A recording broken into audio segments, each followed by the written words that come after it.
United Arab Emirates. Actually 7 अलग अलग kingdom के राजाओं ने मिलकर डिसाइड किया कि ये लोग मिलकर एक कंट्री बनाएंगे जिसका नाम पड़ा यूएई। ये हैं वो 7 किंगडम। और देखिए इसमें कई बार सिटीज और किंगडम के बीच में कंफ्यूजन हो जाता है क्योंकि किंगडम और सिटीज के जो नाम है वो सेम पड़े हैं। जैसे जो दुबई किंगडम है उसको एमिरेट्स ऑफ दुबई कहते हैं और इस एमिरेट्स ऑफ दुबई के अंदर एक सिटी है, सिटी ऑफ दुबई। सेम ऐसे ही एमिरेट्स ऑफ अबू धाबी में सिटी है अबू धाबी। जैसे हर कंट्री के प्रेसिडेंट और प्राइम मिनिस्टर होते हैं वैसे ही यूएई के भी होते हैं, लेकिन कौन प्रेसिडेंट या प्राइम मिनिस्टर बनेगा ये डिसाइड एक अलग तरीके से होता है। ये जो 7 किंगडम है इन्होंने मिलकर डिसाइड कर लिया कि जो भी अबू धाबी का राजा होगा वो हमेशा प्रेसिडेंट होगा और जो दुबई का राजा होगा वो हमेशा प्राइम मिनिस्टर बनेगा। इसलिए यूएई में आप देखोगे कि जो पावर है वो अबू धाबी और दुबई में कंसंट्रेटेड रहती है और यही कुछ रीजन है जिसकी वजह से यूएई एक ऐसी कंट्री है जहां पे एक ही कंट्री में एक तरफ आप ऐसी पिक्चर देखते हो और दूसरी तरफ सेम कंट्री में आप इस तरीके की पिक्चर देखते हो।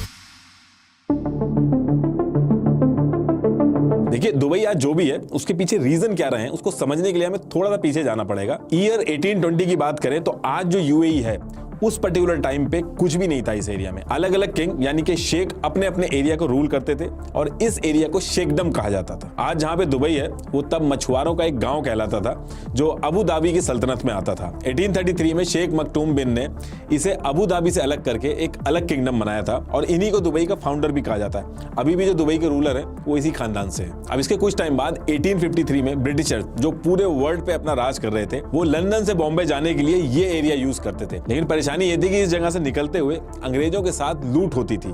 तो इसके लिए ब्रिटिशर्स ने इन शेखडम ये जो एरिया था दुबई और अबू धाबी वाला इनसे बात की और एक ट्रूस एग्रीमेंट साइन किया जिसमें इन्होंने इनकी सिक्योरिटी की बात की ताकि आगे चल के इनको दिक्कत ना हो। उसके बाद से इस एरिया का नाम शेखडम से चेंज होके ट्रूशियल स्टेट हो गया और दुबई भी ट्रूस स्टेट में गिना जाने लगा। आगे चल के जब इस एरिया में रशिया और फ्रांस का इन्वॉल्वमेंट होने लगा तो इन ट्रूशियल स्टेट्स को ब्रिटिशर्स की आर्मी ने सिक्योरिटी दी और इन स्टेट्स का पूरा फॉरेन अफेयर ब्रिटिशर्स ही देखने लगे। लेकिन ब्रिटिशर्स ने यहाँ कोई डेवलपमेंट नहीं किया क्योंकि ब्रिटिशर्स के लिए ट्रूशियल स्टेट्स बस एक क्रॉसिंग पॉइंट था और ऊपर से हर तरफ रेगिस्तान